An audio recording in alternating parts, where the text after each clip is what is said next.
Oi, oi, gente, muito bom dia. Seja bem-vindo a mais uma edição do Bom Dia Senar Mato Grosso, nosso encontro semanal. Todas as quartas-feiras a gente está aqui dividindo conhecimento com você que está do outro lado da tela, nos acompanhando em quaisquer lugares do país, do mundo, né? A gente também chega com sinal de internet ao vivo para você que está ligado na programação do Canal Rural. Você sabe que o Bom Dia Senar Mato Grosso, todas as semanas, traz aqui instrutores, técnicos, gente que é ligada, que é parceira do Serviço Nacional de Aprendizagem Rural aqui de Mato Grosso e que vem, como eu disse, com a missão de dividir conhecimento, levar informação para você que nos acompanha, informação essa que pode ajudar a fazer a diferença aí no dia a dia da sua atividade. Por isso é sempre muito bacana estar aqui com a sua companhia, justamente para fazer essa troca de informações. E hoje quem está conosco pela primeira vez aqui no Bom Dia Senar Mato Grosso é a Letícia Tartari, que é médica veterinária, instrutora credenciada junto ao Senar Mato Grosso e técnica de registro genealógico da Arco. Ela já vai explicar o que é isso, antes vou saudá-la. Bom dia, seja bem-vinda, Letícia, tudo bem? Bom dia, muito obrigada pelo convite, né? Bom dia a todos os produtores, produtoras, né, que estão aí nos assistindo. É um prazer estar aqui, né, com certeza. Vamos lá, a Silvia ela é médica veterinária, né, faz parte da equipe do Senar Mato Grosso, também com outros treinamentos, né, outras ações, né, Silvia? E vamos falar um pouquinho o que é a Arco aqui. Então, a Arco é a Associação Brasileira de Criadores de Ovinos, né? É aquela associação oficial, digamos assim, na parte de registro, aqueles animais de elite, animais que são controlados, né? Diante de como se fosse uma certidão de nascimento, né? Então, eles são aqueles animais que a gente sabe a procedência dele, né? Quem é o pai, quem é a mãe, vovó. Então, ele tem uma árvore genealógica e através desse registro que os criadores podem melhorar, fazer a melhoria do rebanho, né? Legal. Então, eles são... Você viu que a Silvia está ligada, né, com ovinocultura e vai falar justamente sobre isso, né, a ovinocultura em Mato Grosso. Antes é legal, né, explicar o que é ovinocultura, porque nem todo mundo tem familiaridade com essa palavra, né, e você já começa aqui trazendo essa informação para que todo mundo fique nivelado aí no conhecimento. Isso. Então, a ovinocultura, eu gosto sempre de falar, porque às vezes as pessoas, como você falou, não têm esse conhecimento, né, ou não associa, na verdade, né, porque a gente está acostumado a falar assim, você trabalha com o quê? Com criação de carneiro, né? Então, a ovinocultura é o setor da pecuária que trabalha com a criação, né, de carneiro, das ovelhas e dos cordeiros, que a gente aí desfruta, né, com muito prazer, né? Quando a gente come um cordeirinho, né? Não tem igual, né? Verdade. Vamos entender um pouquinho do diagnóstico da ovinocultura aqui no país para começar esse programa. Então, tá bom. Então, olha só, eu coloquei aqui, né, sobre a ovinocultura no Brasil, porque é importante a gente saber, né, como é que anda isso, né? O que aconteceu, na verdade, né? Então, a ovinocultura, quando ela surgiu no Brasil, ela surgiu com aquela questão da produção de lã. Então, o maior rebanho a gente tinha lá no sul, que eram os animais produtores de lã. Na década de 80, quando entrou aquelas questões das indústrias têxteis, né? Um detalhe, naquela época o nosso rebanho era entre 23 e 25 milhões de cabeça, né? Com esse foco na produção. Na produção de lã. Quando entrou as indústrias têxteis, na década de 80, isso começou a cair, né, a produção, porque não havia uma demanda, né? Então, nosso rebanho caiu bastante, chegando a 17 milhões, né? E o Sul, nesse momento, ele acabou deixando de ser o maior produtor, né? Mas, enfim, então, desde mais ou menos da década de 80 até mais ou menos o ano 2000, o nosso rebanho era em torno realmente de 17 milhões. Então, aqui eu coloquei, né, um comparativo, né, de um dado que a gente tem de 2016, onde hoje a gente vê um crescimento da ovinocultura em 11%. Que era uma coisa que estava estagnada, né? Até 2016, ela ficou ali nesses 17 milhões. E hoje a gente já está lá com 20 milhões de cabeça. E aí o foco mudou. E aí o foco mudou, realmente o foco mudou, né? Então, hoje quando a gente olha a ovinocultura, né, do Brasil de forma geral, a gente vê que o Nordeste é o maior, é o que detém o maior rebanho, né? Que a gente nunca imaginava isso naquela época, né? Porque, tipo assim, o Nordeste para nós era criação de cabra, né? De bode, né? E na verdade o Nordeste hoje, ele detém 70% do rebanho nacional e ele está lá com 14 milhões, né? De cabeças. Ali, eu coloquei o Sudeste só como ponto de comparação para nós. Por quê? Porque o Sudeste, ele não tem um rebanho muito grande, mas ele é o maior consumidor, né? Então, apesar de não ter um rebanho grande, toda a carne, ela acaba fluindo lá para o Sudeste, né? E o Sudeste hoje, então, está com 3% do rebanho. Esse rebanho aqui é suficiente para atender a demanda do Sudeste ou vem Não, importação dos estados aí, exatamente? Não, importação dos estados, importação de outros países, né? Ótimo.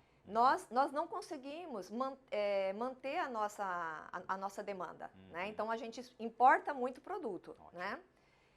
E aí, existe até aquela questão, né? De você incentivar o consumo, né? Mas você incentiva o consumo e você não tem o produto. Mas nós vamos falar isso lá no finalzinho, né? Exatamente, vamos lá. E aí, eu coloquei aqui o Sul, né? Só para a gente voltar, né, nessa questão. Ele ainda é o segundo maior detentor do rebanho nacional. Ele está com 18%, né? E quase 4 milhões de cabeças. Mas olha só, né?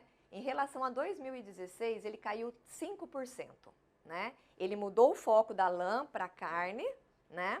Ele teve que fazer todo um outro processo, porque o que acontecia? Antigamente, no Sul, a gente comia sempre animais já velhos, que eram animais que o Sudeste não gostava de consumir, por causa do sabor da carne.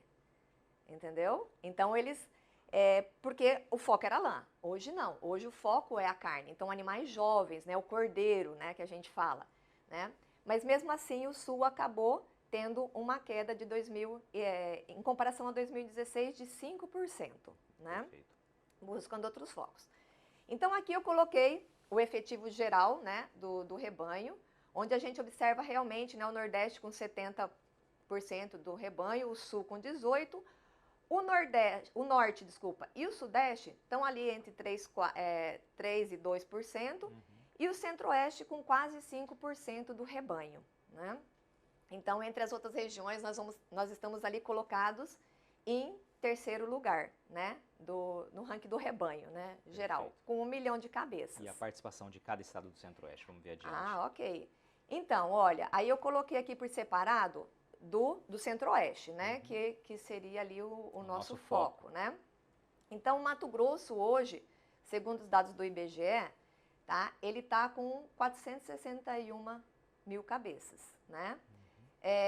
O Mato Grosso do Sul, 420 e Goiás, 131 mil cabeças, tá? Dando aquele panorama que a gente viu anteriormente. E aí, Patrone, sabe o que é mais interessante, né? Lembra que eu falei que, né, que a ovinocultura estava estagnada? Né? Desde 2000, mais ou menos, até 2016, ele ficou meio que parada. E aí, nós começamos a observar que, mesmo que lentamente, ele começou a crescer. Então, do dado que a gente tem de 2016 do INDEA, hoje a gente tem, para 2020, um crescimento de 23%. Tá? Isso é bastante significativo, sim, só que ele não é visível, né, dentro do estado. Por quê? Porque a gente tem a gente não tem muito fomento dentro disso. Então, a gente está assim um pouco silencioso nesse setor, né? Mas ele está mostrando o quê? Uma reação. No próximo slide você traz algo interessante, que é justamente onde é que está essa ovinocultura aqui em Mato Grosso? Exatamente. Onde é que eles estão? Exatamente. Olha só, né? Aqui, eu coloquei acredita-se, né? Justamente porque a gente não tem esses dados, né? Mas do que a gente anda, do que a gente conversa, a gente percebe que mais ou menos um 30% das propriedades rurais aqui no Mato Grosso criam ovinos, né? Principalmente na área de lavoura. Que é o quê? Que são aqueles sulistas que já vieram com essa tradição trazendo, exatamente, né? Trazendo essa cultura, né? E, lógico, tem rebanhos maiores, mas na média a gente percebe que o rebanho é aproximadamente de 30 matrizes, que é uma questão bem de subsistência mesmo, né? Para manter aquela tradição, né? De presentear, de dar para os amigos, né? Por quê? Porque é uma carne muito apreciada, né? A gente sabe disso, que é uma carne muito apreciada. Então, tá nesse panorama aí, né? Tá, subsistência, rebanho comercial. Ah, então, os rebanhos comerciais hoje, a gente não vê mais rebanho comercial aqui no Mato Grosso, né, que seja representativo. Nós tivemos aí de 2005 até 2010, por isso que eu coloquei ali uma média de 2007, a gente teve um crescimento muito grande, um investimento muito grande de rebanhos comerciais, né? Por quê? Porque é um bom negócio? É um bom negócio, né? Só que qual que é a questão, né? Por que essa questão dos rebanhos comerciais, ela deu uma retraída? Devido a vários fatores, né? Mas a gente estava aprendendo ainda, né? A gente estava aprendendo, os animais estavam se adaptando, então vieram muitos animais de fora. Aqui a gente trouxe uma grande quantidade de animais do Nordeste, né? Então a gente foi um grande importador né, dessas matrizes. Só que tudo isso acontece o quê? Acontece que esses animais têm que se adaptar, né? Então essa adaptação, a gente teve alguns prejuízos por causa disso. E aqui no Mato Grosso, como tudo é grande, né, tudo é muito, aí o pessoal quis começar com muito mesmo, né? E aí esbarrou. Esbarrou nisso, né? Nesse detalhe. Você já me disse ali que, né, o seu rebanho nacional não atende a demanda, logicamente o rebanho no estado também não deve atender a demanda, você vai falar disso logo logo e a gente vai entendendo por que mesmo com uma demanda aquecida, quais seriam os entraves aí que impedem que a atividade avance. A gente volta daqui a pouquinho, ao vivo aqui de Cuiabá. Esse é o Bom Dia, Senar Mato Grosso. Rapidinho a gente está de volta.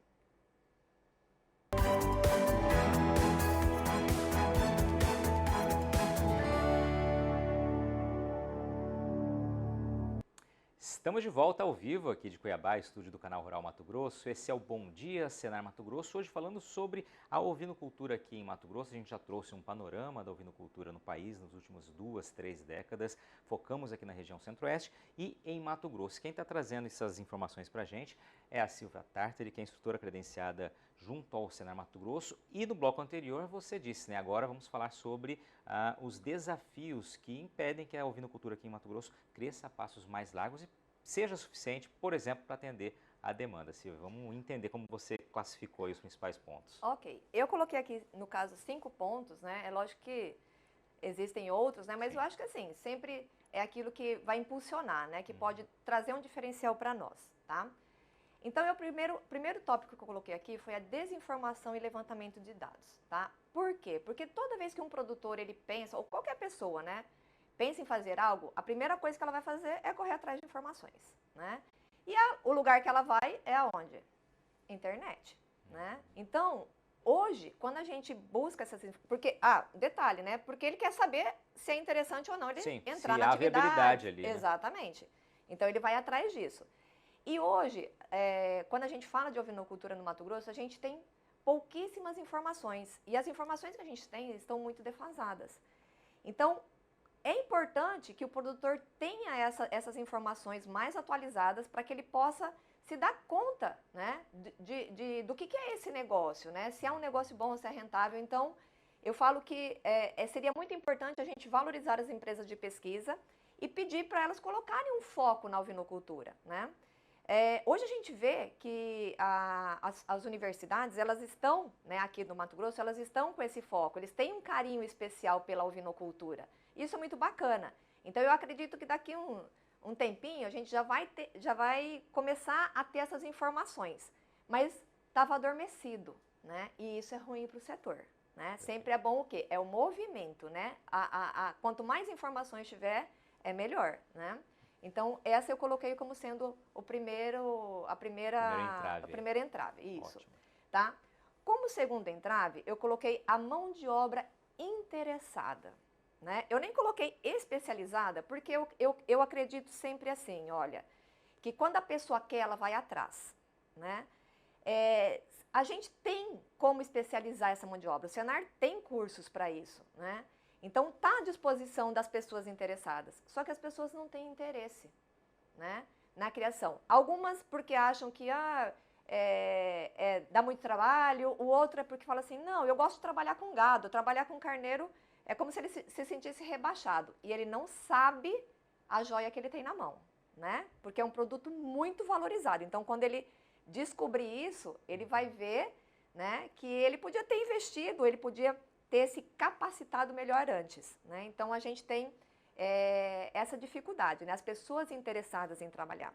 E aí você já traz uma dica, né? A gente sabe o tamanho do desemprego no país, né? Ou seja, olha a oportunidade que existe aqui, você se especializar, você buscar se capacitar para essa atividade, né? Se tem especialização, se tem interesse, como você disse, tem capacitação e interesse, não vai faltar oportunidade de emprego. Com certeza, com certeza. E a gente necessita dessa mão de obra, né?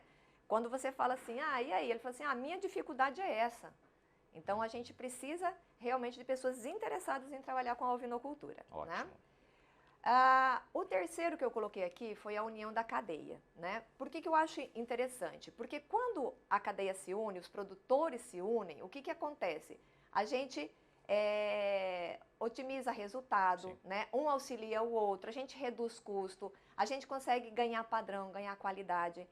E nesse sentido, Patrone, a gente já tem uma cooperativa em Campo Verde, que ela já está estruturada e ela está começando a fazer esse movimento, o que é muito bacana, né? Então ela já tem os produtores, agora eles vão entrar recebendo assistência técnica do Senar, técnica e gerencial do Senar, então o que é bem legal.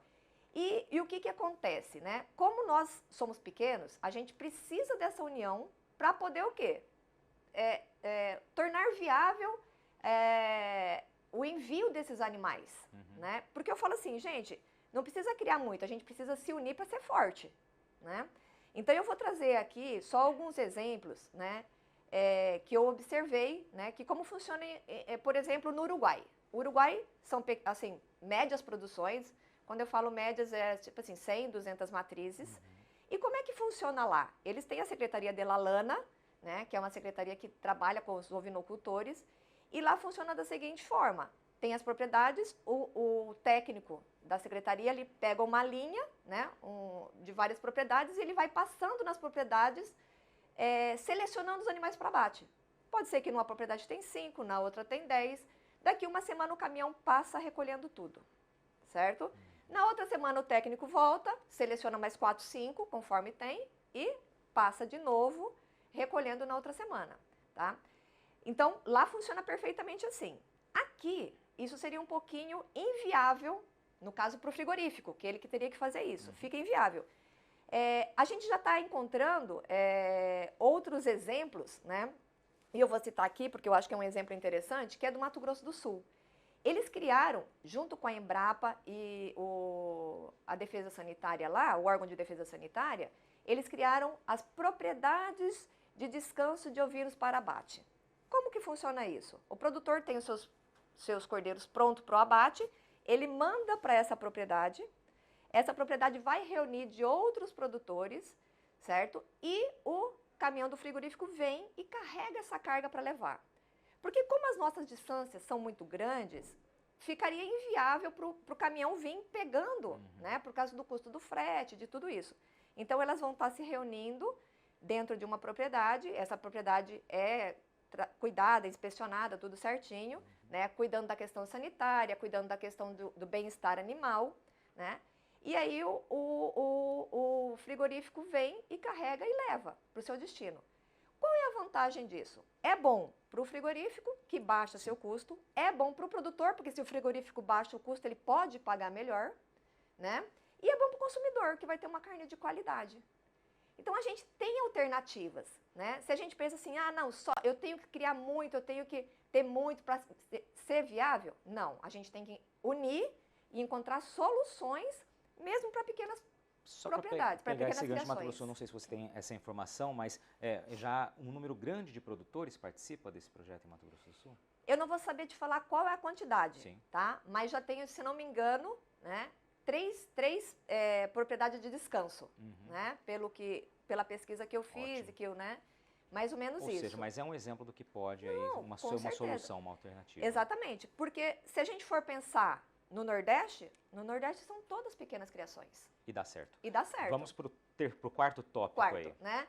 Produção em larga escala e padronização. É um entrave? É, né? Por quê? Porque, como eu acabei de falar, se eu não tenho uma grande quantidade para poder mandar, né, que seja viável para o frigorífico vir buscar, né, eu não vou conseguir fazer. Então, esse é um entrave, mas que a gente já tem a solução, né, o que pode ser uma solução, né, que é o quê? A união dos produtores. E é isso que tem que existir, a união dos produtores. Perfeito. Né? E aí buscar sempre a padronização, como você disse. Exatamente, né? Por quê? Porque o consumidor exige isso. O mercado exige isso. Isso é bom, né? Isso é bom, a gente tem que ter, né, para ter uma viabilidade do nosso negócio. Tá certo? O quinto tópico aí é essencial para qualquer atividade, mas aqui você vai encerrar com essa imagem já abrindo o apetite às 7h20 da manhã no horário aqui de Mato Grosso, 7h30 da manhã. Né? Então aqui eu coloquei a oferta constante do produto, né? Por que é um entrave, né? Porque se eu quero desenvolver a cultura do consumo, eu tenho que ter oferta do produto, né? Não adianta eu estimular e não ter para oferecer, né? Então, quando a gente fala, né, dessa questão do abate, dessa questão de padronização de carcaça, ele vai cair nessa questão da oferta de produtos de qualidade, né? Inspecionado, tratado, né, dentro dos padrões. Então, é importante que a gente tenha essa oferta constante para que haja o desenvolvimento do consumo. Para a gente encerrar aqui, Silvia, depois você trouxe essas possibilidades, esses desafios, né, e alternativas de como superá-los, né? Você que tem um contato mais próximo com os produtores, é uma atividade que a gente percebe que, apesar dos desafios, quem toca essa atividade, eu me recordo de ter visitado algumas propriedades que a gente percebe um grande carinho, uma grande paixão por esse segmento. Você tem essa impressão também? É isso que você encontra no campo? Com certeza. Tipo assim, todo mundo que cria desenvolve um amor, né? Então, assim, e eu falo isso por experiência própria, né? Eu fiz a minha faculdade voltada para pet. E de repente eu comecei a mexer e eu falei assim, não, esse negócio aqui é legal, vamos, né? Por quê? Porque é um animal que você dá conta de mexer, né? Só que a gente tem que ter o quê? Tem que ter o conhecimento. É que nem eu falo, gente, começa com um pouquinho. Aprenda a cuidar, porque não é uma cultura que a gente tem tradição. Nós não temos essa tradição. E se você fala assim, mas eu vim do Sul, eu sei. Ok, só que o Sul é diferente daqui. Tem outros estados, outra ambiência, né? Outros desafios. Eu falo que não existe receita de bolo. Cada propriedade é única e a gente vai ter que fazer o quê? Se adaptar a ela e fazer com que ele funcione ali dentro. Silvia Letícia Tarter, obrigado pela sua participação Obrigada. aqui. Muito legal falar um pouquinho sobre ovinocultura. Não tínhamos tratado desse tema ainda aqui no Bom Dia Senado Mato Grosso. Volte sempre com mais informações e mais estratégias aí para essa atividade. Obrigado a você que nos acompanhou nessa manhã de quarta-feira. Fiquem bem e até a próxima semana.